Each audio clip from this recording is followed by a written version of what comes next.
হওয়ার কথা, ঠিক আছে? গুলি ইস্যু কয়টা এটা একটু দেখেন, আর এখানে কয়টা গুলি পাওয়া যাবে দেখি। আমার কাছে গেলে বউ থাকবে? সে তো প্রবীণ ভিসি, ওই ভিসি কলেজ। জানেন যে 4 তারিখ রাতের পর থেকে আমরা অবৈধ অস্ত্র উদ্ধার অভিযানে পুরো দেশব্যাপী বাংলাদেশ পুলিশ অবৈধ অস্ত্র উদ্ধার অভিযানে নেমেছে। তারই ধারাবাহিকতায় মূলত আমরা এই অবৈধ অস্ত্র অভিযান এবং নামধারী সন্ত্রাসী তাদেরকে গ্রেফতার এবং মাদক ব্যবসায়ী যারা আছে তাদের বিরুদ্ধে আইনগত ব্যবস্থা নেওয়ার জন্যই আমাদের এই অভিযান আজকে শুরু হয়েছে এবং এটা পরবর্তী নির্দেশ না দেওয়া পর্যন্ত চলবে।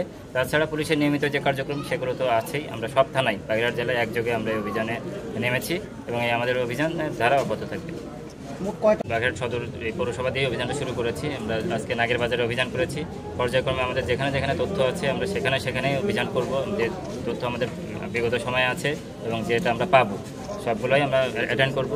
বাগেরহাট পৌরসভা সহ প্রত্যেকটা উপজেলাতে এই অভিযান হবে। এখনও পর্যন্ত আমরা যে আপনারা আগেই জানেন যে 4 তারিখের ভিতরে সকল বৈধ অস্ত্র জমা দেওয়ার কথা, তো অনেকেই অস্ত্র জমা দেন নাই।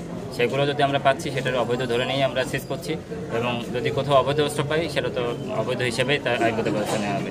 ইতিমধ্যে আমরা একটা অস্ত্র পেয়েছি, এটা তারা দাবি করছে লাইসেন্স আছে। আমরা এটা যাচাই বাছাই করে দেখব যে লাইসেন্স আছে কিনা বা থাকলেও কোন সময় লাইসেন্স। এই মুহূর্তে ওইভাবে আমরা পুরোটাই ডিসক্লোজ করতে পারছি না, তবে আমরা কিছু নথি পেয়েছি এখানে, যে এটার সাথে কিছু কাগজপত্র আছে পিসি কলেজের। এই কাগজপত্রগুলো আসলে যার কাছে পেয়েছি তার কাছে থাকার কথা কি না, সেটার কাস্টডি রাখার দাবি রাখে কিনা সেটা আমরা যাচাই বাছাই করে পরবর্তীতে আইনগত ব্যবস্থা নেব।